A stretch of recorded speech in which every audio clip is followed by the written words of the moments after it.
Des hommes montèrent au temple pour prier. L'un était pharisien et l'autre publicain, c'est-à-dire un collecteur d'impôts. Le pharisien se tenait debout et priait en lui-même. « Mon Dieu, je te rends grâce, parce que je ne suis pas comme les autres hommes. Ils sont voleurs, injustes, adultères ou encore comme ce publicain. Je jeûne 2 fois par semaine et je verse le 10e de tout ce que je gagne. » Le publicain, lui, se tenait à distance et n'osait même pas lever les yeux vers le ciel. Mais il se frappait la poitrine en disant « Mon Dieu, montre-toi favorable au pécheur que je suis. Je vous le déclare, quand ce dernier redescendit dans sa maison, c'est lui qui était devenu un homme juste plutôt que l'autre. Qui s'élève sera abaissé, qui s'abaisse sera élevé. »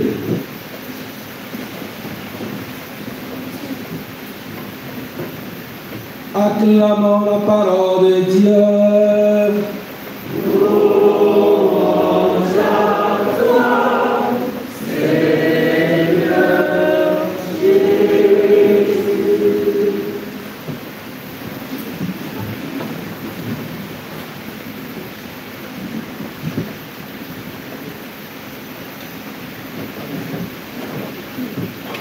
Au nom du Père et du Fils et du Saint-Esprit,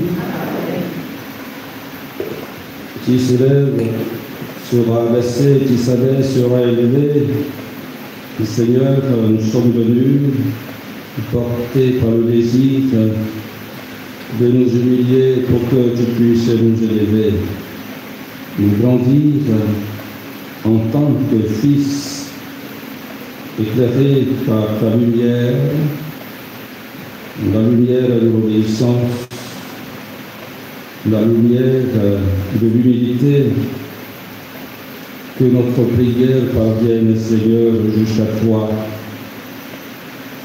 Ne regarde pas nos péchés, ne regarde le désir qui nous anime ce matin, de nous se faire tout petits.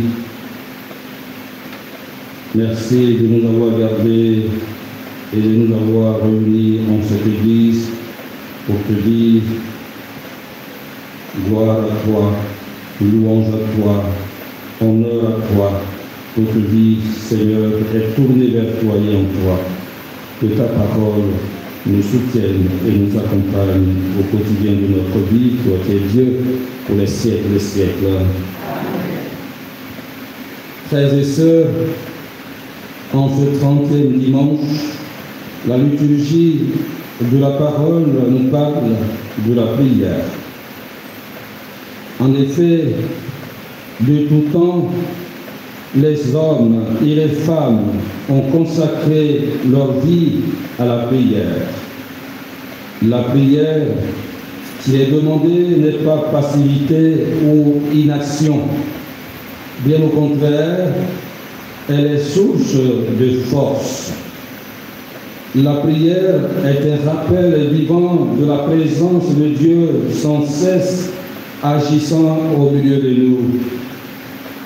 Ici, l'essentiel, c'est la présence de Dieu qui accompagne son peuple au cœur des situations incertaines et difficiles, telles que le cas de la veuve. Dimanche dernier, nous en avons parlé, qui obtient du juge véreux la satisfaction de sa cause. Dans l'Évangile, 2 hommes montèrent au temple pour prier. L'un était pharisien et l'autre publicain. Le premier, le pharisien, est illuminé d'orgueil. Il est plein de suffisance.